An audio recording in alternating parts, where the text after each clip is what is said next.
আসসালামু আলাইকুম। দূরের কাছে যে যেখানে বসে এই মুহূর্তে ভিডিওটা দেখছেন তাদের সবাইকে মাহফুজা কিচেন বিটিতে ওয়েলকাম। আজ গিমা শাক দিয়ে ছোট মাছের চচ্চড়ি করব। এখানে আমি বেলের গুঁড়া, একদম ছোট ছোট বেলের গুঁড়া সেগুলো নিয়েছি। এটা পুঁটি মাছ দিয়েও খুব ভালো খাটে, ট্যাংরা মাছ বা বড় মাছ দিয়েও খুব ভালো যায়, অসম্ভব ভালো লাগে। একটু তেতো তেতো লাগে হালকা, এই তেতো তেতো ভাবটাই আরও বেশি টেস্ট হয়। গরম গরম ভাতের সাথে অসম্ভব মজা লাগে। একদম সিম্পল রেসিপি, অল্প মশলায় অল্প তেলে খুবই সামান্য মশলার উপকরণ দিয়ে এই রান্নাটা করেছি, কিন্তু খেতে অসাধারণ হয়েছে, সত্যিই বলছি। তা আমি কিভাবে গিমা শাক দিয়ে বেলে মাছের চচ্চড়িটা করেছি সেটাই আজকে আপনাদের দেখাবো।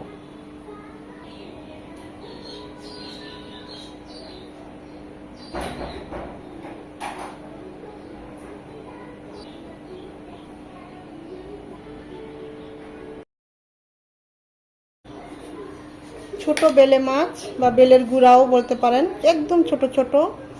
তো এই বেলে মাছ, এটা হচ্ছে গিমা শাক, আমরা তো এটাকে গিমা শাক বলি বা গিমা পাতা বলি, এখন কে কি বলে জানি না।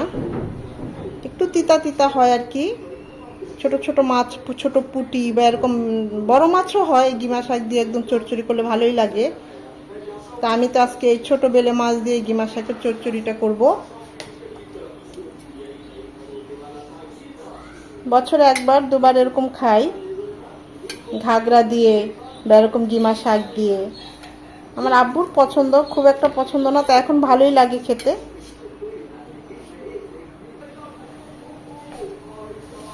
এখন এই মাছগুলোকে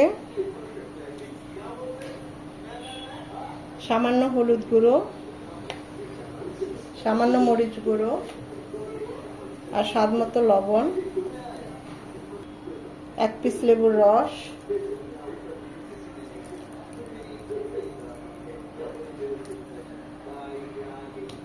মাখিয়ে নেব। রেস্টে রাখার কোনো দরকার নাই, আমরা পেঁয়াজ টেয়াজ সব কিছু রেডি করতে করতে 4-5 মিনিট এমনিই রেস্ট হয়ে যায়।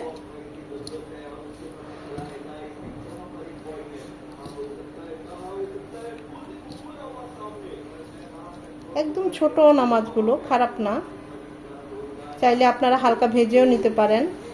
আমি তো সব কিছু একটু ভেজে রান্না করি, কিন্তু আজকে কষিয়ে রান্না করব।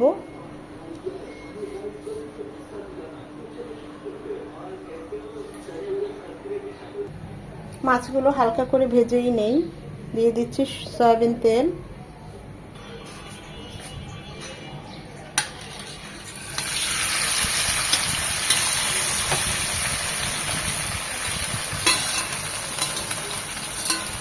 জাস্ট 1 মিনিট ভেজে নেব, হালকা আর কি, একদম হালকা।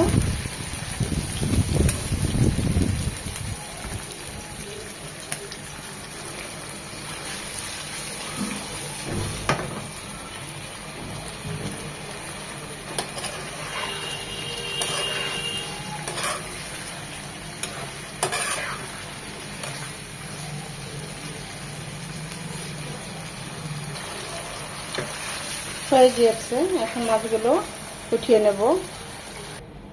প্যানে দিয়ে দিচ্ছি 2 চামচ সয়াবিন তেল, 1 চামচ রসুন কুচি। রসুন কুচিটা 1 মিনিট হওয়ার পর 1 চামচ পেঁয়াজ কুচি। রসুন কুচি থেকে খুব সুন্দর একটা অ্যারোমা চলে আসবে, পেঁয়াজ কুচিটাও একদম নরম হবে।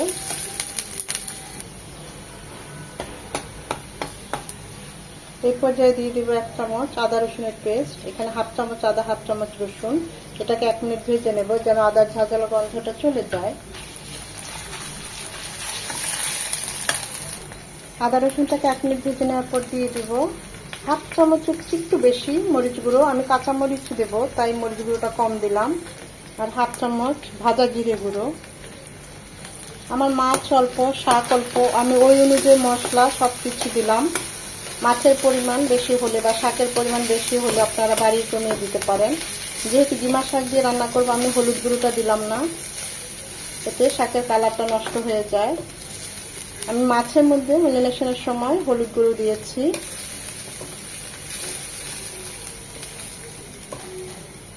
মশলাগুলো কিছুক্ষণ তেলে ভেজে নিয়ে দিয়ে দিব সামান্য একটু পানি ভালোভাবে কষিয়ে নেওয়ার জন্য।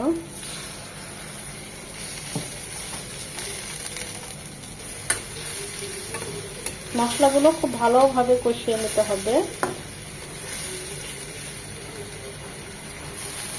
মশলাগুলো কষানো হয়ে গেলে এখানে দিয়ে দিব যে গিমা শাক। মাছগুলো যদি কষিয়ে রান্না করতাম, এই কষানো মশলাগুলো কষানোর মধ্যেই হলুদ মরিচ লবণ মাখানো মাছগুলো দিয়ে কষিয়ে নিতাম। মশলার সাথে গিমা শাকটা 2-3 মিনিট কষিয়ে নেব। শাকটা কষানো হয়ে গেলে এখানে দিয়ে দেবো ফুটানো পানি। আমি এখানে 1.5 কাপ পানি দিলাম। এখন এটা খুব ভালোভাবে 1-2 মিনিট ফুটে আসা পর্যন্ত অপেক্ষা করব।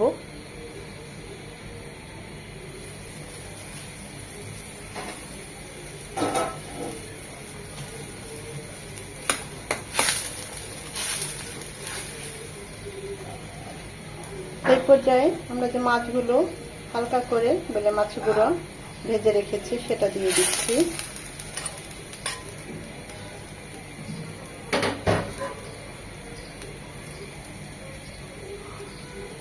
মাছগুলো কিন্তু মাখানোর সময় লবণ দিয়েছি, তাই লবণটা খুব বুঝে দিতে হবে, টেস্ট করে তারপর দিবেন। 3টা কাঁচামরিচ মাঝখানে কেটে দিয়েছি ঝালটা বের হওয়ার জন্য।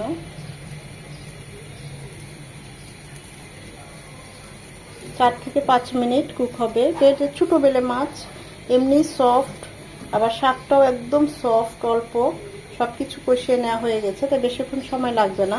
5-6 মিনিটের মধ্যেই রান্নাটা হয়ে যাবে। মাঝে অবশ্যই আরেকবার নেড়ে দিতে হবে।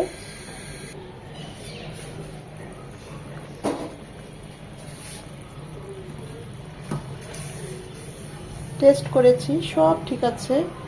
হালকা একটু তেতো তেতো, এত ভালো হয় ছোট মাছ বড় মাছ যেটা দিয়ে এইভাবে। এটা আমি একদম শুকনা শুকনা চচ্চড়ি করব। আর আপনারা চাইলে এই মাখো মাখোটাও রাখতে পারেন, এটাও এক ধরনের টেস্ট, ভালোই লাগে গরম ভাতের সাথে। কিন্তু শুকনা শুকনা একদম পোড়া পোড়া করলে ওটা আরেক ধরনের টেস্ট। আজকে আমি ওরকমই করব। এখন আর ঢাকবো না, বাকি আরও 3-4 মিনিট এভাবে পানিটা শুকিয়ে নেব।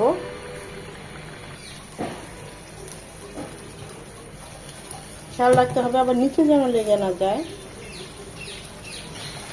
গিমা শাক দিয়ে ছোট বেলে মাছের চচ্চড়ি একদম রেডি, দেখতেই পাচ্ছেন উপরে তেল উঠে এসেছে। আমি এখন চুলাটা অফ করে দেব।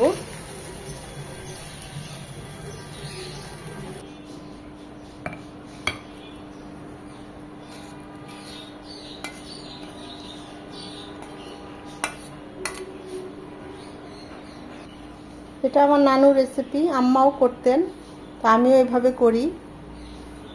1-2 বার তো এভাবে গিমা শাক দিয়ে মাছ, এরকম যে কোনো মাছ, বড় মাছ ছোট মাছ এরকম চচ্চড়ি করে খাই, ভালোই লাগে। আশা করি আপনাদেরও ভালো লাগবে।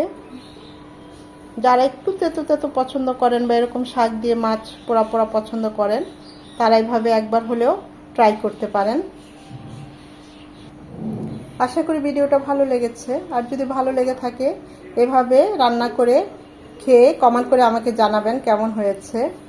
একটা লাইক অবশ্যই দিবেন, কারণ এই লাইকটা পরবর্তী ভিডিও করতে আমাকে উৎসাহিত করে, উদ্বুদ্ধ করে। সময় নিয়ে যারা এতক্ষণে ভিডিওটা দেখেছেন তাদের সবাইকে আন্তরিক ধন্যবাদ।